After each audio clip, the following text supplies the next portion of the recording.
On this video, we're going to go over the steps on how to build a frequency table from scratch. So suppose you're given the grades of 33 students and you want to get the frequency table, but first you got to know how many classes or rows you're going to use, what are the intervals or class limits are going to be, and later on we're going to do what we already know, how to get the class mark or midpoint, get the frequency of each class, and finally getting the relative frequency. So the first step is to find the range. But before we get to the first step, we need to make sure that the values are in order. So we could call it step 0, ordering the values. Once you have the values in order, what you have to do is identify the greatest value and the lowest value. So the greatest value is here, 99. And the lowest value is 36. So we're going to do lowest value and we're going to subtract it from the greatest value. So greatest minus lowest. So let's do that. Over here, the value is 99 minus 36. So the range is going to be 63, and we're going to keep this value over here for later. Step number 2 is obtaining the number of classes. That means how many rows you're going to need on your table in order to get a good enough interval. So there are several methods that you could use to find how many classes you should use, what's the recommended amount. We're going to use one that deals with the square root of the size of the sample population, the square root of the number of elements. So we're told that we have 33 students. So we have 33 values. So you just have to get the square root of 33. And that's going to give you something close to the number of rows you should use, or the number of classes. So you're going to get a value that's close to 5.74. But because we cannot use values like this, or we cannot use 5.7 or 5.8 rows or classes, we're going to use 6. We're going to round off to the closest whole number. So that means that we're going to need 6 rows. So always round off to the closest whole number. So let's start by making sure that we don't forget about that by numbering the classes or the rows that we're going to use. We're going to use 1, 2, 3, 4, 5, and 6. So now that we know how many rows we're going to use, we have to divide the range, which is the distance between the lowest and the greatest values. We're going to divide it by the number of classes. In this case, we're going to divide 63. We're going to divide it by 6. So if you divide 63 by 6, you're going to get 10.5. But in order to have better intervals, we're going to round it off to 11. So that means that our classes are going to be 11 units apart. What this means is that, I don't know if you remember, but usually we already had the class limits or the intervals. It's just a way of building the intervals. We're going to use interval notation to make sure that we exclude and include the appropriate values. So they're going to be 11 units apart. So just to go over first, find the range, greatest minus lowest. Then to know how many rows you're going to use, you're going to find the square root of the number of values you were given. We were given 33 values. We got 5.74, but we cannot kind of use a row, so we're going to round it up to 6. And then to know the class interval or the distance on the classes, we're going to divide the two values that we got, the first one divided by the second one, and we're going to round it off to 11. So now we're going to start creating our classes, and we're going to use the first value that you find on the set, which is a 36, and you're going to add 11. So you're going to do plus 11, and you're going to get all the way to 47. And because we want to make sure that we use the right values, the next one, I'm just going to do it. I'm going to start where the previous interval ended, 47, and I'm going to add 11 once again. And I'm going to get all the way to 58. But there comes something that you should really focus on. If you get a 47, you're not going to be able to tell if you're going to use it on the first interval or on the second one. So that's why you should use brackets and parentheses or rounded parentheses to make sure which values you're going to include and which you're going to exclude. So I'm going to include the first one and exclude the second one. And the same here, I'm going to include the first one and exclude the value that ends the interval. So that way, if I get a 47, I'm going to include it or count it whenever I find the bracket. So it would be on the second class. So I'm just going to keep going. I'm going to go from 58, and then I'm going to add 11. So this is going to be 69, and I'm going to use a bracket and parentheses. Then from 69 all the way to 80, and bracket, parentheses. Then from 80 to 91, I'm going to use, this is a different way. The previous intervals that we used didn't have brackets and parentheses, but we had 1 unit. If the first one ended at 47, the second one started at 48. This is a way of not having to jump 1 unit from one interval to the other. Just use the interval notation and you'll be fine. Then the last one will go from 91, and then you're going to add 11, which is the class interval. So we're going to get all the way to 102. So it doesn't matter if you go a bit over. This is not exact most of the times. And it doesn't mean that you necessarily had to use 6. It's just to get you an idea on what's a good amount of classes to use to have good enough intervals. So those are our intervals. This is how you would find it. And everything else, we already know how to do it, but let's do it anyway. So if you want to find the class mark, that means that the value that's at the middle or the midpoint, the typical value.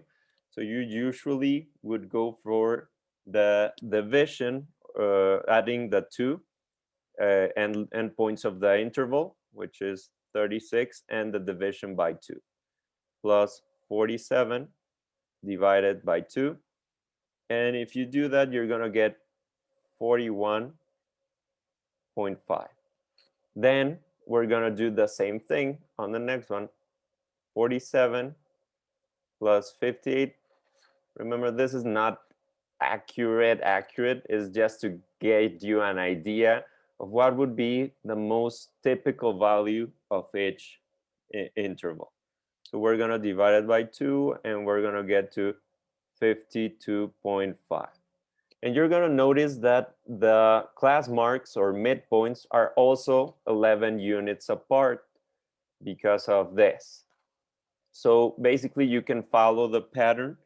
And if you keep going, this is going to be 63.5. Then you're going to get 74.5. Then 85.5. And finally 96.5. So that's the midpoint or the most typical value, we could say, of each interval. Then it's just a matter of counting how many values we have on each interval. So let's go for the first one, which goes from 36 and just before 47. 47 won't be included on this interval. It's included until the next one because of the parentheses. So 36 is part of this first class, 46 as well. And I think that's it. Only two values will be counted on the first one. So the absolute frequency or frequency is two values on the first interval. Then let's go for the next one. We're gonna go starting at 47 and anything prior to 58. So it'll be this, and this. Let's see, 1, 2, 3, 4, and 5. So those 5 values are going to be counted on the second class. So let's keep moving. We need values going from 58 just before 69. So if you come up with a 69, you are not going to count it here. You count it until you find a bracket. So you're going to go 1, 2, 3, 4, and 5. 5 once again. So you're going to write 5 values were on that interval.